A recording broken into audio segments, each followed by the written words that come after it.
જય શ્રી કૃષ્ણ, જય અન્નપૂર્ણા. મારી ચેનલમાં તમારું સ્વાગત છે.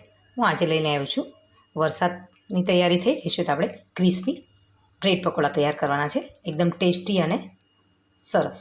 તો એના માટે આપણે પહેલાં સામગ્રી લઈ લઈશું. તો મેં અહીંયા 500 ગ્રામ જેટલા બટાકા લીધા છે અને એને બાફીને તૈયાર કરી લીધા છે અને આવી રીતે મિક્સ કરી લઈશું. હવે એના માટે મસાલા માટે આપણે એક મસાલો તૈયાર કરવાનો છે. તો મેં અહીંયા લીલા 4-5 મરચાં લીધા છે, જે રીતે તમે સ્પાઇસી ખાતા હોય એવી રીતે. આદુના ટુકડા અને 8-10 કળી લસણ લીધું છે. લસણનો ટેસ્ટ આ પકોડામાં બહુ સરસ આવતો હોય છે. એની અંદર આપણે સ્વાદ પ્રમાણે થોડું મીઠું ઉમેરી દઈશું અને આપણે ધાણા ઉમેરવાના છે. સૂકા ધાણા અડધી ચમચી જેટલું મેં ઉમેર્યા છે અને શેકેલું જીરું ઉમેરવાનું છે અંદર. તમે શેકેલું જીરું ને તો આખું જીરું પણ ઉમેરી શકો છો અને ના ઉમેરવું હોય તો તમે સ્કીપ કરી શકો છો. હવે આની અંદર આપણે થોડાક ધાણા ઉમેરીને અને એને એકદમ સરસ રીતે પીસીને દરદરું પીસવાનું છે. પાણી નાખ્યા વગર આવું સૂકો મસાલો તૈયાર કરવાનો છે. હવે એની જ અંદર આપણે પકોડા માટે એકદમ ચટણી તૈયાર કરવાના છે. તો મેં અહીંયા બાફેલા ટમેટાં લીધા છે. મેં એને ગરમ પાણીમાં બાફી લીધા છે 5 મિનિટ માટે. એકદમ ઉપરની છાલ કાઢીને એને મિક્સર જારમાં ઉમેરી લઈશું અને 2-3 લીલી મરચીનો ઉપયોગ કર્યો છે. જે રીતે તમારે તીખી ચટણી તૈયાર કરવી હોય એ રીતે તમે કરી શકો છો. અને 4-5 કળી લસણ, આદુના ટુકડા લેવાના છે. આપણે એને કટિંગ કરીને લઈશું કે સરસ રીતે પીસાઈ જાય. હવે એની અંદર આપણે ધાણા ઉમેરી દેવાના છે. આ ચટણીમાં ધાણાનું પ્રમાણ થોડુંક વધારે જ રહે છે. તમે ફૂંદીનો પણ ઉમેરી શકો છો. સ્વાદ પ્રમાણે મેં મીઠું ઉમેર્યું છે અને શેકેલા જીરાનો પાવડર. હવે બધી વસ્તુને આપણે પીસીને ચટણી તૈયાર કરી લઈશું. તો જોઈ શકો છો એકદમ ટેસ્ટી અને ગ્રીન ચટણી તૈયાર થઈ છે.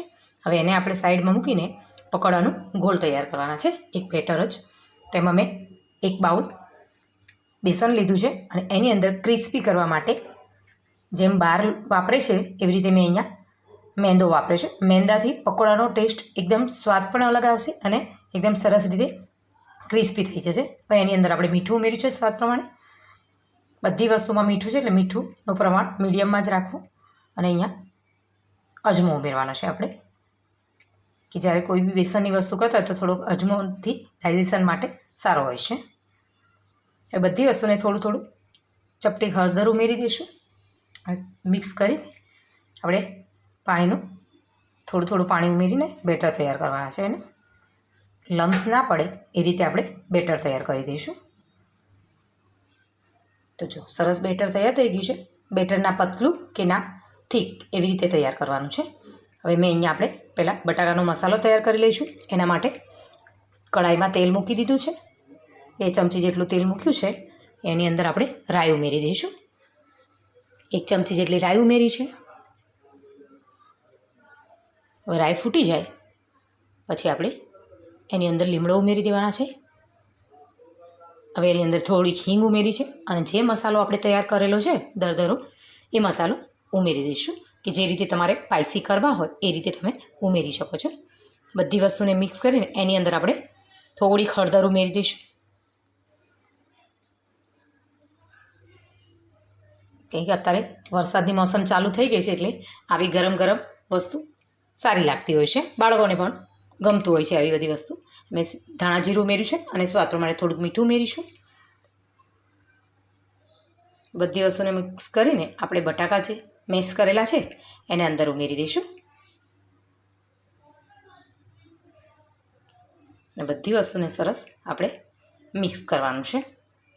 તો જો સરસ માવો આપણો તૈયાર થઈ ગયો છે. હવે એની અંદર આપણે ધાણા ઉમેરીને ગેસની ફ્લેમને બંધ કરીને એને એક બાઉલમાં આપણે કાઢી લેવાનું છે.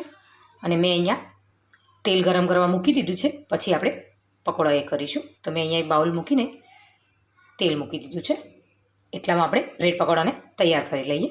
તેલ આપણું ગરમ થાય છે ત્યાં સુધીમાં આવી રીતે મેં બ્રેડ લીધી છે, એની પર આવી રીતે માવું લગાવીને તૈયાર કરી લેવાનું છે. એવી જ રીતે આપણે બીજા પણ તૈયાર કરી લઈશું.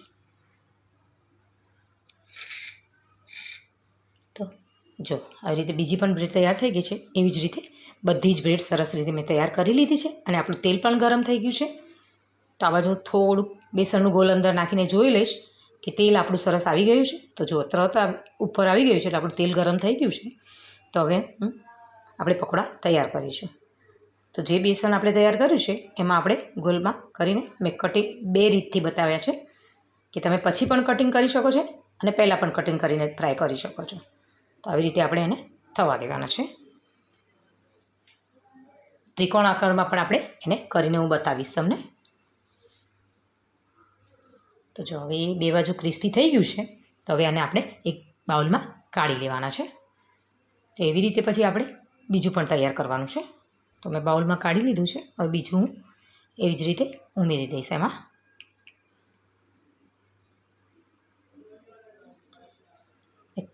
તો એ પણ તૈયાર થઈ ગયું છે. હવે હું ત્રિકોણ આકારના, જો આવી રીતે આપણે કટિંગ કરીને પણ ત્રિકોણ આકારના બનાવી શકીએ છીએ. જેવી રીતે તમને પસંદ આવે એવી રીતે તમે તૈયાર કરી શકો છો. હવે એ પણ સરસ તૈયાર થઈ ગયા છે ક્રિસ્પી. કે મેંદાનો ઉપયોગ કરવાથી થોડોક 2 ચમચી 3 ચમચી પણ તમે મેંદો ઉપયોગ કરો છો તો એ પકોડાનો ટેસ્ટ આખો અલગ થઈ જાય છે. જો હવે આપણે એને કટિંગ કરીને સર્વ કરીશું. તો જો એકદમ આસાનીથી સરસ ક્રિસ્પી થયા છે એટલે કટિંગ પણ સરસ રીતે થઈ જાય છે. અને કટિંગ કરી લીધા છે એવી રીતે આપણે બધા જ પકોડાને કટિંગ કરી દઈશું. અને બ્રેડ સેન્ડવિચ પણ તમે આને કહી શકો છો. તો તૈયાર થઈ ગઈ છે આપણી પકોડા. તો જો તમને મારો વિડીયો પસંદ આવ્યો હોય તો લાઈક કરો, શેર કરો અને કમેન્ટ કરવાનું ભૂલતા નહીં. જય અન્નપૂર્ણા.